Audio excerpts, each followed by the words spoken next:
Premier mystère joyeux, l'Annonciation.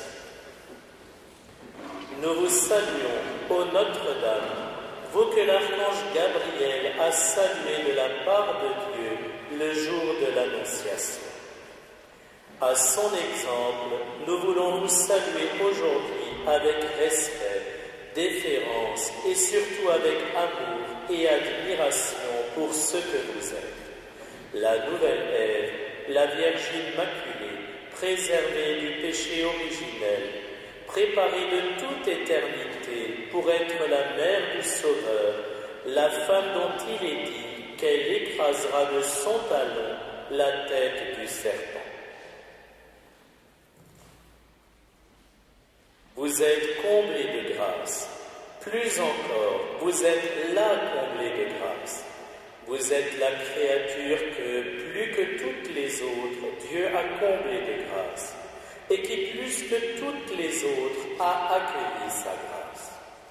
Dans son amour pour vous, mais aussi pour tous les hommes, Dieu vous a préservé de la souillure du péché originel, dès le premier instant de votre existence dans le sein de Sainte Anne, se préparant ainsi une demeure digne de lui.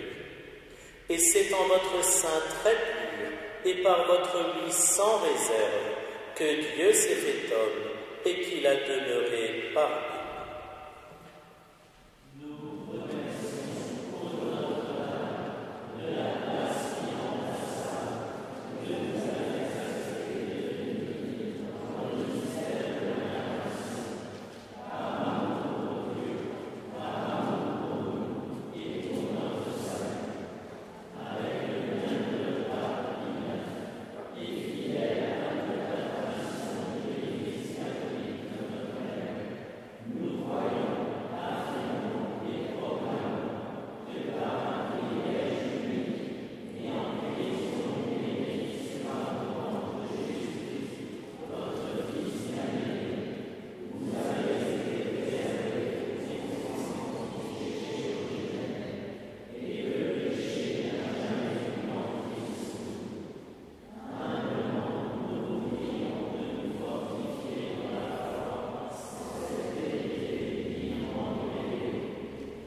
Deuxième mystère joyeux, la visitation. Nous vous saluons, ô Notre-Dame, comme Élisabeth vous a salué le jour de la visitation, c'est-à-dire dans l'effusion de l'Esprit Saint, car ce n'est qu'avec son assistance qu'on parvient à vous reconnaître comme la très digne et très sainte Mère de Dieu. Dans son émotion extrême, Élisabeth vous demande « Comment ai-je ce bonheur que vienne jusqu'à moi la mère de mon Seigneur ?» Oui, qui est-elle pour que Dieu veuille venir à elle par votre entremise, et qui plus est dans la tenue de service? Et qui sommes-nous pour que par vous, Dieu veuille venir jusqu'à chacun de nous? Partout où vous venez, vous répandez les grâces divines en surabondance, afin que, comme Élisabeth, nous exultions de joie et proclamions avec elle, sous l'emprise de l'Esprit Saint, « Heureuse celle qui a cru en l'accomplissement des paroles qui lui furent dites de la part du Très-Haut. » Vous êtes vraiment la Mère de Dieu, la Mère de Jésus, vrai Dieu et vrai homme, qu'il a porté dans son sein virginal pendant 9 mois.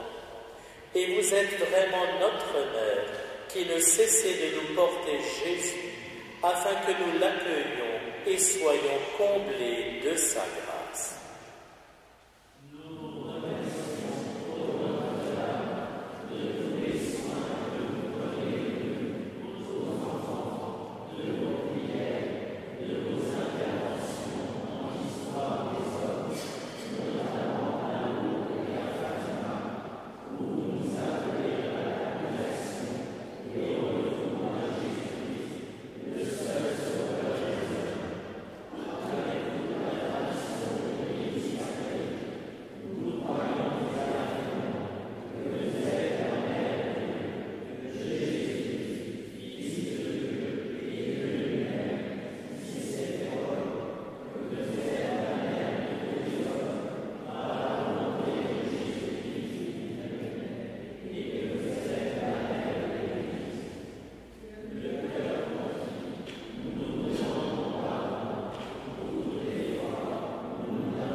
Troisième mystère joyeux, la Nativité.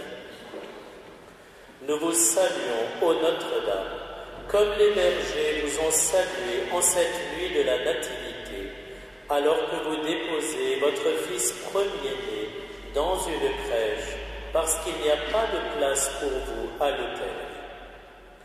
Nous vous saluons, ô Notre-Dame, comme les mages venus d'Orient vous ont salué, c'est-à-dire comme la Mère de Dieu, la Mère du Roi d'Israël, la Mère du Sauveur promis. Avec les bergers et les mages, nous vous saluons comme la femme par laquelle le Sauveur vient à nous et par laquelle il veut que nous allions à lui. Vous êtes la Vierge annoncée par Isaïe, qui conçoit et met au monde un Fils qu'on appellera Emmanuel, c'est-à-dire Dieu avec nous. Tout en étant la mère de Jésus, vrai Dieu et vrai homme, vous demeurez vierge avant, pendant et après sa naissance. En effet, Jésus, votre enfant, n'a pas lésé, mais consacré votre virginité.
Quatrième mystère joyeux, la présentation de Jésus au temple.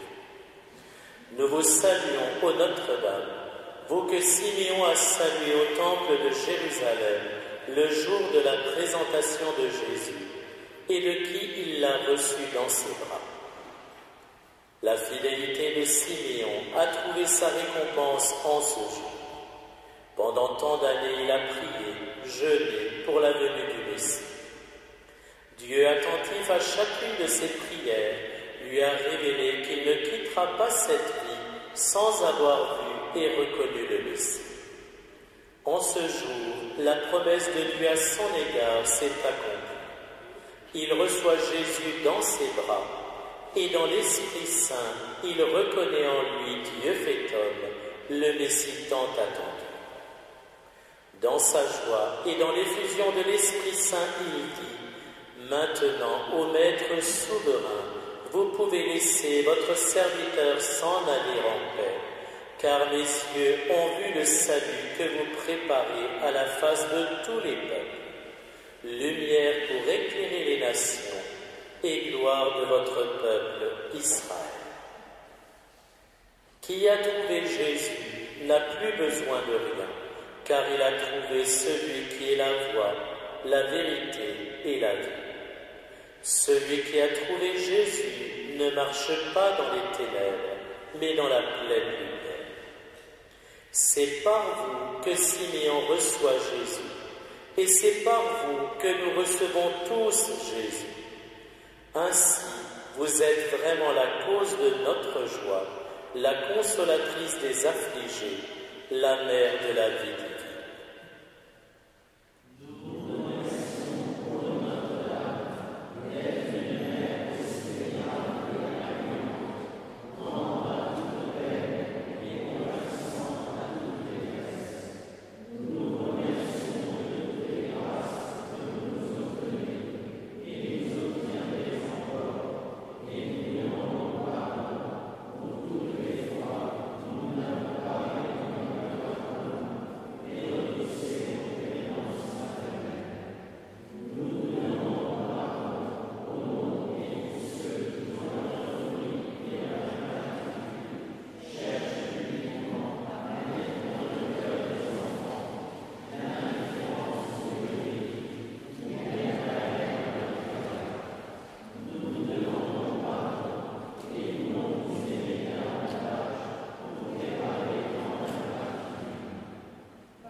Cinquième mystère joyeux, le recouvrement de Jésus au temple. Nous vous saluons, ô Notre-Dame, dans votre joie de retrouver Jésus, votre divin enfant, après 3 jours de recherche angoissée à Jérusalem. Le glaive prophétisé par Simeon le jour de la présentation de Jésus continue de s'enfoncer dans votre cœur douloureux et immaculé. Si toutes les mères peuvent comprendre votre douleur pendant ces 3 jours, seul Dieu en connaît vraiment toute l'intensité. Quelle joie alors pour vous et votre époux Saint Joseph de retrouver Jésus au temple parmi les docteurs de la loi qui l'interrogent avec délectation et s'étonnent de l'intelligence de ses réponses. Jésus n'a que 12 ans et déjà il part à la recherche des brebis perdues, à commencer par celles d'Israël. 20 ans plus tard, ces docteurs ne s'étonneront plus de son enseignement et pour la plupart le condamneront à mourir d'une mort ignominieuse. Quel mystère! Jésus est rejeté par ceux qui auraient dû l'accueillir, le comprendre.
Au nom du Père et du Fils et du Saint-Esprit. Amen. Eh bien, chers frères, vous savez qu'aujourd'hui, notre Saint-Père le Pape a procédé à la canonisation de François et Jacinthe Marteau. La canonisation, c'est-à-dire la reconnaissance de leur sainteté par l'Église. À l'occasion du centenaire de la première apparition de la Vierge Marie à Fatima le 13 mai 2017. Lors de ces apparitions, la Vierge Marie a recommandé instamment la consécration à son cœur immaculé. La communauté, qui est devenue entre-temps paroisse La Croix-Glorieuse, s'est consacrée au cœur immaculé de Marie à Saint-Bernard le 2 mai 1999. Aujourd'hui, elle va renouveler cette consécration et nous allons aussi consacrer la paroisse Saint-Louis au cœur immaculé de Marie. Je voudrais vous expliquer le sens de cette démarche en 3 temps. Tout d'abord, en vous rappelant ce que c'est que la consécration. Ensuite, pourquoi le cœur immaculé. Et enfin, l'esprit de réparation qui est au cœur des apparitions de Fatima. Tout d'abord, qu'est-ce que se consacrer? Se consacrer, c'est soustraire un objet ou une personne à l'usage profane ou à la sphère mondaine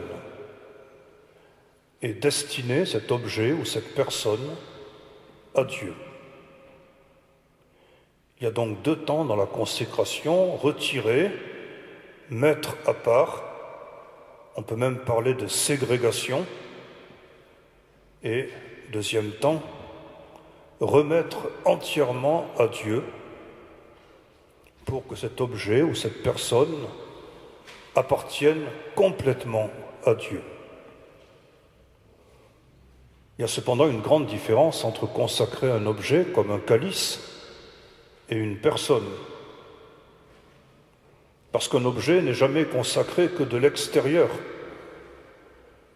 Et seul son usage ou sa destination s'en trouve changé. Tandis qu'une personne se consacre elle-même en se vouant par sa volonté au Seigneur, qu'elle choisit comme fin, comme but unique. Et par ailleurs, toute sa personne, son agir et son être s'en trouvent changés profondément.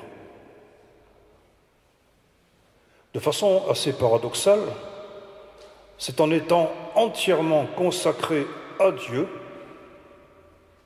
qu'on devient totalement disponible pour les autres. D'ailleurs, chacun d'entre nous peut faire cette expérience que moins on est à Dieu, plus on est pour soi, et de ce fait, moins on est pour les autres. Cette appartenance pleine à Dieu et cette disponibilité totale pour les hommes se réalisent de façon éminente dans le Christ, notre Seigneur. Il s'agit donc de consacrer à Dieu. Pourquoi alors consacrer à la Vierge Marie? Peut-on se consacrer à quelqu'un d'autre qu'à Dieu seul, qu'à Dieu lui-même? Eh bien, des saints comme saint Louis-Marie Grignon de Montfort ou saint Maximilien Kolbe n'ont pas hésité à faire ce pas. Et d'ailleurs, dans la consécration que nous allons lire dans un instant, nous avons intégré des parties de leur acte de consécration mariale. En effet, ces saints ont bien compris, il s'agit de se consacrer à Marie parce qu'elle-même est toute consacrée à Dieu, afin par conséquent d'être plus et mieux consacrée à Dieu. Au fond, il s'agit de la remise de notre être à Dieu, à Marie, pour qu'elle le dépose à Dieu et qu'il agrée ce don de nous-mêmes en tant même qu'il est porté par sa mère. Voilà donc pour la consécration, appartenir totalement à Dieu, se confier totalement à Marie pour qu'elle nous remette entièrement à Dieu. Le deuxième aspect que je voulais développer ce soir, c'est celui du cœur immaculé. Historiquement et même théologiquement, il faut bien dire que les apparitions du Sacré-Cœur précèdent la révélation de la dévotion au cœur immaculé. Qu'on pense en particulier à Saint Jean Eudes, héritier de toute la tradition médiévale, en particulier de Sainte Melchide, de Sainte Gertrude, et puis ensuite Sainte Marguerite Marie, et plus récemment Sainte Faustine, en passant d'ailleurs par Sainte Thérèse de l'Enfant Jésus, qui se consacra comme victime d'Holocauste à l'amour de Dieu. La dévotion au cœur immaculé de Marie est le prolongement de la dévotion au Sacré-Cœur de Jésus, auquel elle introduit. D'ailleurs, la pratique des 5 premiers samedis du mois ressemble à la pratique instaurée à Paray-le-Monial des premiers vendredis du mois. Je voudrais à ce sujet citer, si j'ose dire, la Vierge de Fatima, par exemple le 13 juin 1917, s'adressant à Lucie, l'une des voyantes, « Jésus veut se servir de toi pour me faire connaître et aimer. Il veut établir dans le monde la dévotion à mon cœur immaculé. » Et le 13 juillet de la même année 1917, il s'agit de ce qu'on appelle la deuxième partie du secret. Voilà ce que dit la Vierge Marie aux 3 voyants. « Vous avez vu l'enfer où vont les âmes des pauvres pécheurs. Afin de les sauver, Dieu veut établir dans le monde la dévotion à mon cœur immaculé. Si vous faites ce que je vous dis, beaucoup d'âmes seront sauvées et vous aurez la paix. Je viendrai demander la consécration de la Russie à mon cœur immaculé et la communion réparatrice des premiers samedis. » Arrêtons-nous un instant sur ce lien entre le Sacré-Cœur de Jésus et le cœur immaculé de Marie. Il faut sans doute lire en surimpression ce que dit saint Luc au chapitre 2 de son évangile. C'est la prophétie de Siméon. « Et toi, une épée te transpercera l'âme. » Il faut lire donc ce passage de saint Luc au chapitre 2 en surimpression avec ce que dit saint Jean au chapitre 19. Un des soldats de sa lance lui perça le côté et aussitôt il sortit du sang et de l'eau. Eh bien, l'épée qui transperce l'âme de Marie, c'est la lance qui perce le côté de Jésus. Cette épée, cette lance, ce sont nos péchés. Il faut comprendre ce qu'on appelle la transfixion de Marie, le fait que son âme soit transpercée par une épée. La transfixion de Marie est une participation intime à la crucifixion de Jésus. Il s'agit dans les deux cas du même impact, car en effet, leurs deux cœurs, le cœur de Jésus et le cœur de Marie, battaient à cet instant précis, à l'unisson, au même rythme, jusqu'à n'en former qu'un seul et même cœur. Ainsi, le cœur immaculé désigne la communion de compassion de Marie avec Jésus, leur échange inouï de souffrance et d'amour. Marie souffrait de voir son fils souffrir et Jésus souffrait de voir sa mère souffrir, de le voir souffrir. C'est ce qu'exprime cette merveilleuse séquence qu'on appelle le Stabat Mater Dolorosa. À chaque strophe, nous voyons cette communion de compassion. Le cœur immaculé renvoie aussi à la sainteté personnelle de Marie. Bien qu'elle fût immaculée dans sa conception, c'est-à-dire indemne, préservée du péché de nature, le péché originel, Marie pouvait pécher de façon personnelle et elle n'a pas péché. En cela, son cœur est immaculé.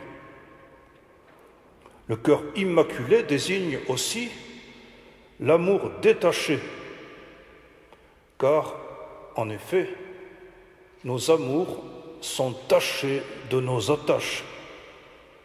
Nous confondons toujours l'amour des autres et l'attachement qui consiste à ramener l'autre à soi. Jésus nous dit qu'il n'y a pas de plus grand amour que de donner sa vie pour ceux qu'on aime. C'est le détachement suprême. Eh bien, pour une mère, le détachement suprême consiste à dire « Il n'y a pas de plus grand amour que de donner son Fils unique. » Si Jésus nous dit dans l'Eucharistie « Voici mon corps, voici mon sang », Marie nous dit « Voici mon Fils ».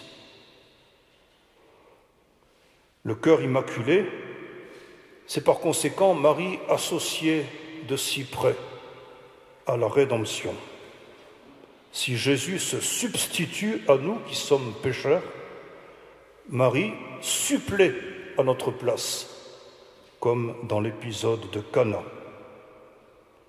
Il s'agit d'un amour réparateur. Nous le verrons dans un instant. Et enfin, et les apparitions de Fatima insistent beaucoup sur cet aspect, l'amour immaculé, c'est le cœur douloureux de Marie. Le cœur immaculé, c'est le cœur douloureux de Marie. Et je voudrais ici vous citer l'apparition dont fut gratifiée sœur Lucie devenue religieuse, plusieurs années plus tard, le 10 décembre 1925, alors qu'elle se trouvait au couvent de Pontevedra. La Vierge Marie lui apparut avec l'enfant Jésus. Dans une de ses mains, Marie tenait un cœur entouré d'épines.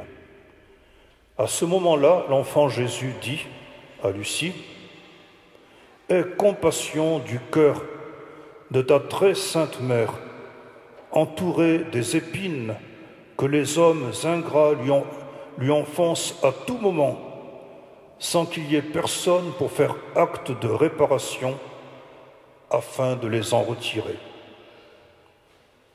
Et la Sainte Vierge prit la parole à son tour en disant à Lucie, à sœur Lucie, « Vois, ma fille, dit la Vierge Marie, mon cœur entouré d'épines, que les hommes ingrats m'enfoncent à chaque instant par leurs blasphèmes et leurs ingratitudes.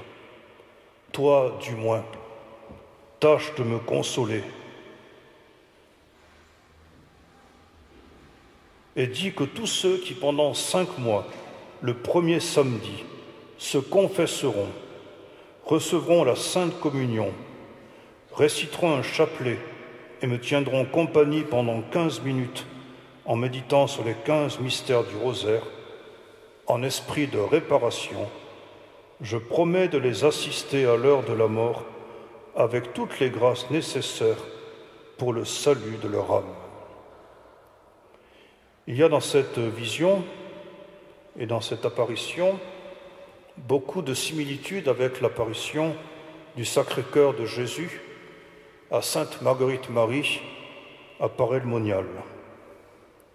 Dans les deux cas, il y a une focalisation sur le cœur, la mention expresse de l'ingratitude des hommes à travers, à Paray-le-Monial, des irrévérences et des sacrilèges, ici des blasphèmes, l'insistance sur la nécessité de réparer et la pratique, à Paray-le-Monial, des premiers vendredis et à Fatima, des premiers samedis.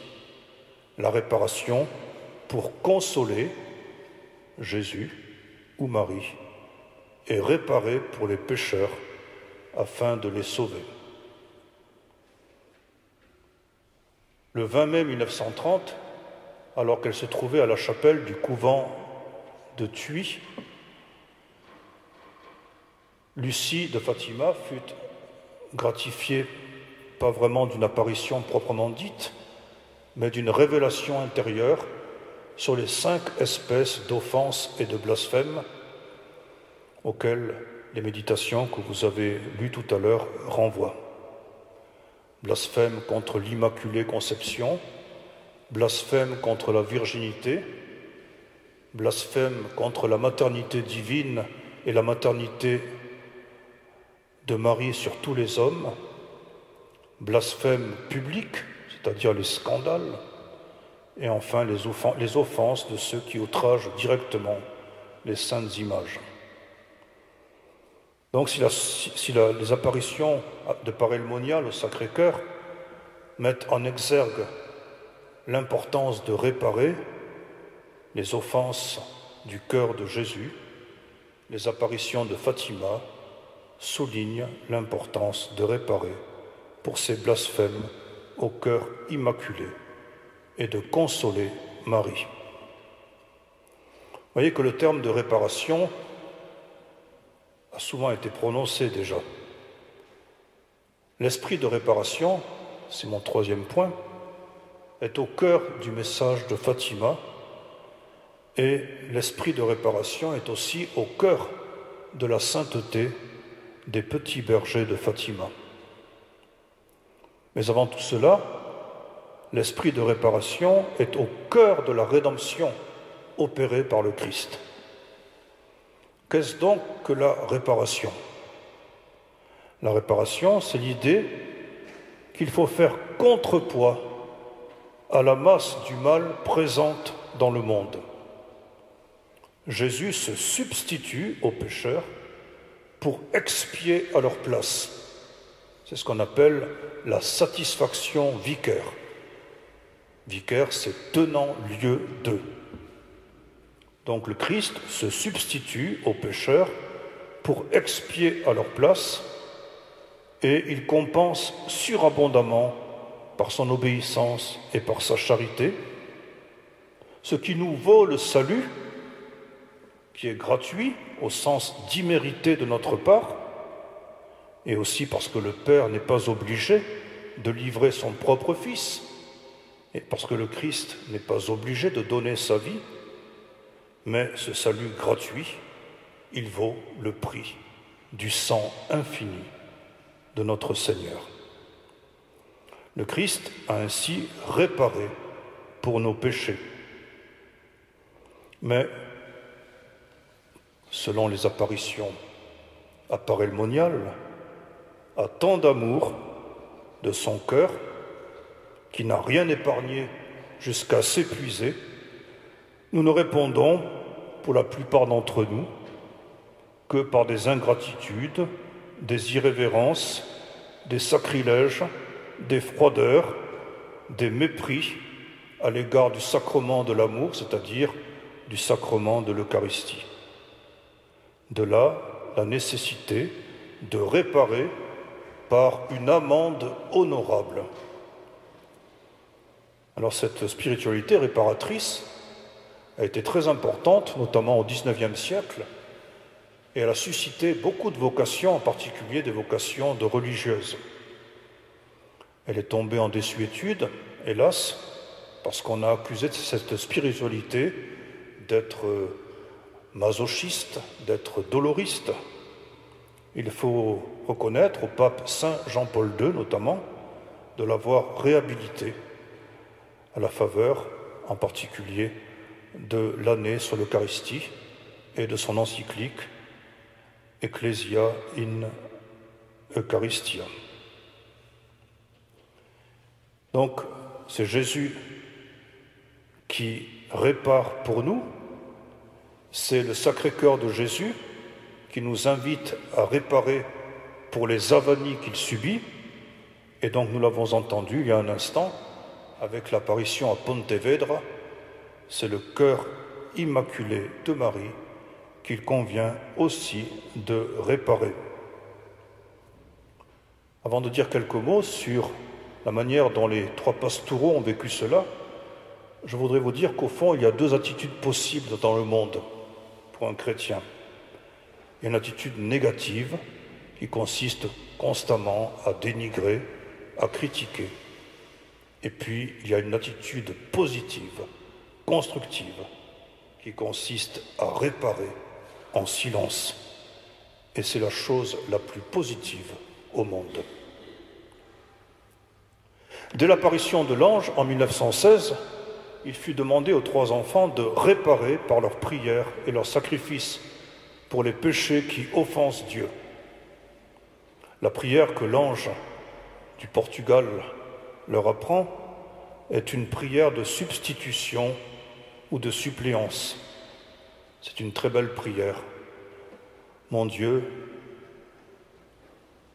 je crois, j'adore, j'espère et je vous aime, et je vous demande pardon pour tous ceux qui ne croient pas, qui n'adorent pas, qui n'espèrent pas et qui ne vous aiment pas. Demandez pardon pour. Voilà exactement ce que c'est que réparer. Et précisément, l'ange du Portugal les fera mystérieusement communier en réparation, dira-t-il, des outrages, sacrilèges et indifférences par lesquels Jésus-Christ est lui-même offensé. La communion recommandée des 5 premiers samedis est aussi une communion réparatrice. Il faut dire que Jacinthe et François, demain je l'évoquerai à l'homélie des premières communions et des professions de foi, sont devenus saints très vite. Ils n'étaient pas saints au moment des apparitions. Ils sont morts peu de temps après les apparitions. François est devenu saint en 22 mois. Jacinthe est devenue sainte en 33 mois. Parce qu'en effet, à partir des apparitions, Jacinthe et François, François et Jacinthe,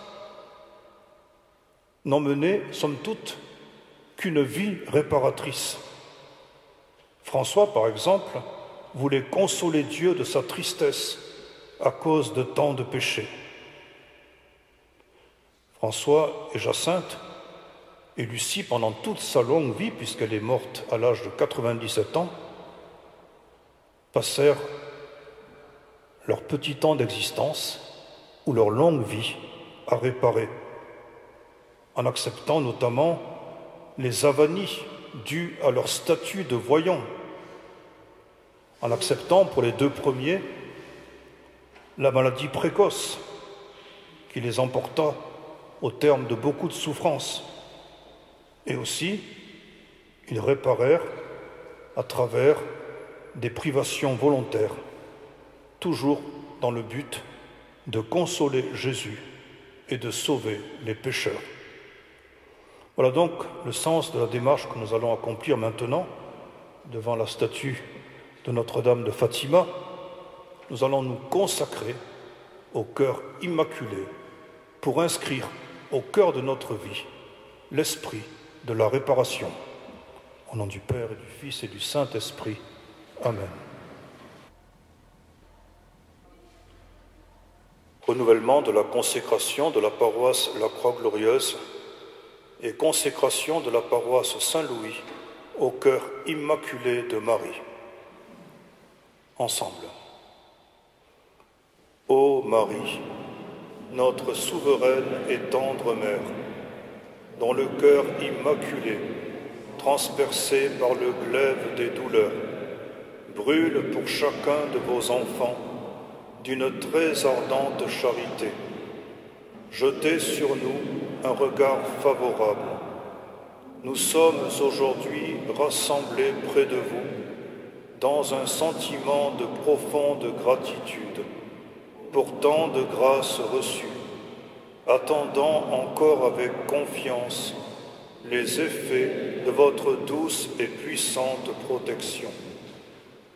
Assurez que votre cœur immaculé nous introduit au plus intime du cœur sacré de Jésus.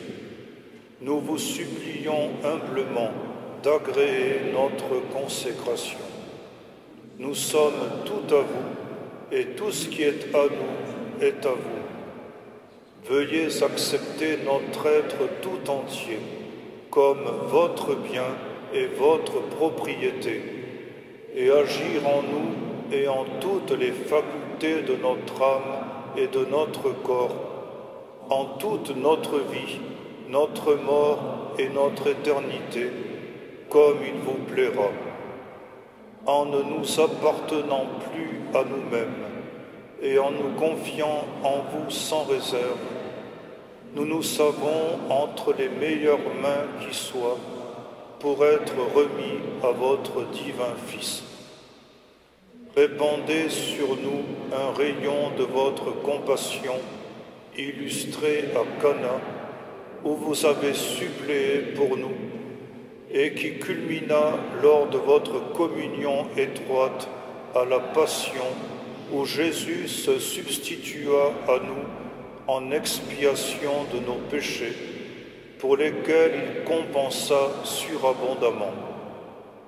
Comme vous y avez invité les 3 pastoureaux de Fatima, à la suite des importantes apparitions du Sacré-Cœur de Jésus à Paray-le-Monial, accordez-nous un véritable esprit de réparation. Puissions-nous, en acceptant les croix de chaque jour, immoler volontairement notre moi sur l'autel des adversités, pour prendre part au sacrifice du Christ, notre Seigneur, et ainsi consoler Dieu outragé par le déferlement des péchés, à commencer par les nôtres, et participer de façon positive au salut du monde. Nous vous confions aussi nos familles, surtout dans le contexte délétère de la culture de mort. Qu'elles soient de vrais sanctuaires de l'amour et de la vie, d'authentiques foyers chrétiens où se pratiquent les vertus domestiques, surtout celles de l'obéissance, de la fidélité, de la pureté et de la générosité. Outre nos personnes et nos familles, nous vous confions nos 2 paroisses, la Croix-Glorieuse et Saint-Louis, leurs mouvements, services et activités.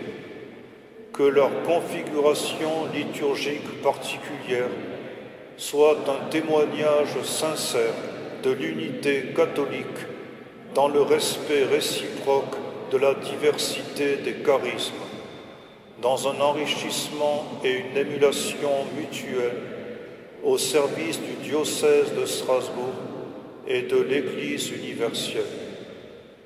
Puissions-nous être mus par un zèle missionnaire ardent pour porter la lumière du monde à tous ceux qui la cherchent et aiguiser cette quête fondamentale chez ceux qui pensent en être dépourvus.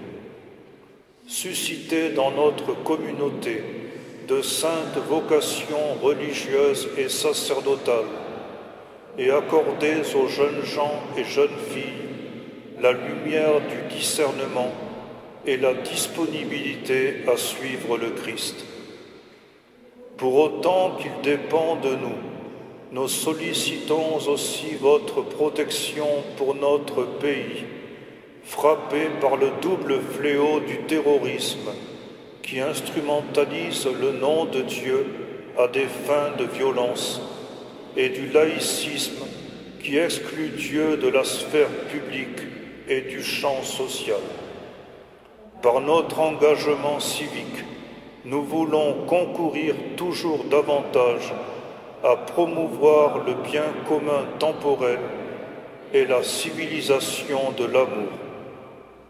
Vierge Marie, que par la récitation quotidienne du chapelet, nous soyons toujours reliés, comme par un cordon ombilical, à votre matrice féconde, afin que vous puissiez constamment nous transfuser vos vertus et qu'il nous soit donné de plaire ainsi à votre Fils, Jésus, notre Seigneur, qui vit et règne avec le Père dans l'unité du Saint-Esprit, maintenant et pour les siècles des siècles.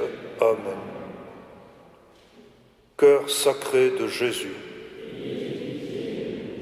cœur douloureux et immaculé de Marie, Saint Michel, Saint Louis, Saint Arbogast, Saint Odile, Saint François et Jacinthe de Fatima, nos saints anges gardiens,